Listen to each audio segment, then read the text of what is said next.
মহামান্য রাষ্ট্রপতির চেয়ারকে আমি সম্মান করতে হবে, সম্মান রেখেই বলছি। ওই চেয়ারকে ধন্যবাদ দিচ্ছি, ও প্রতিষ্ঠানকে, কিন্তু মহামান্য রাষ্ট্রপতিকে, ব্যক্তি শাহাবুদ্দিন সুপ্পু সাহেবকে আমি কিন্তু ধন্যবাদ জানাতে পারলাম না বলে আমি দুঃখিত।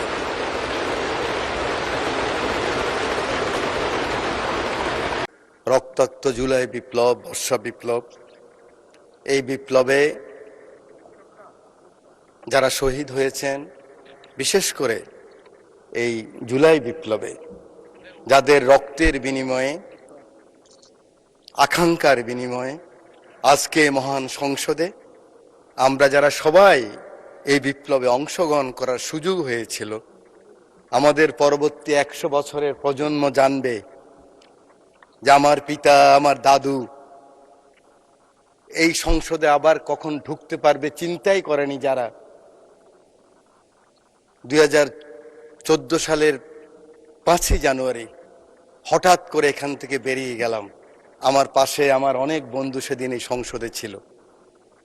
ওরা বলতে পারবে এরকম একটি বিপ্লবের মাধ্যমে, যেখানে এই সংসদ ভবনের লুকিয়ে আছে শুনে প্রত্যেকটি রুম ভেঙে ফেলেছে, কোটি কোটি অর্থ টাকা এই সংসদ ভবনে পেয়েছে, গণভবনের ইট নিয়ে গিয়েছে। এটা বিএনপির লোকেরা নেয় নাই, জামাতের লোকেরা নেয় নাই, এটা ফাইয়াজের মারা নেন নাই, আকরামের মারা নেন নাই, আবু সাইদের আম্মা নেন নাই।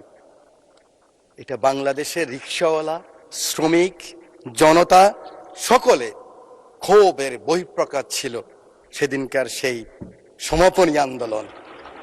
সেই সমস্ত শহীদদের আত্মার মাগফিরাত কামনা করছি। আল্লাহ যেন তাদেরকে বেহেশতের সর্বোচ্চ মাকাম দান করেন। মাননীয় স্পিকার,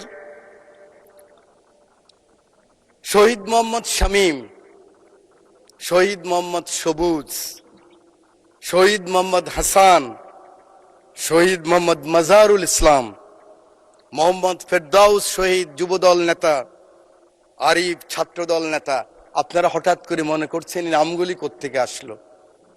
অজপাড় গাঁয়ের, মেঘনাপাড়ের। আমার পাশে বসা আছে আমার মাননীয় সংসদ সদস্য, আজকের পানি সম্পদ মন্ত্রী আবুল খায়ের ভূঁইয়া সাহেব, আমাদের অঞ্চলের। এরা শহীদ হয়েছে জুলাই বিপ্লবে। ওদের মাকে আমি কথা দিয়েছি, আমি জানি এর রুলস অফ প্রসিডিউর অনুযায়ী মহামান্য রাষ্ট্রপতির চেয়ারকে আমি সম্মান করতে হবে, সম্মান রেখেই বলছি।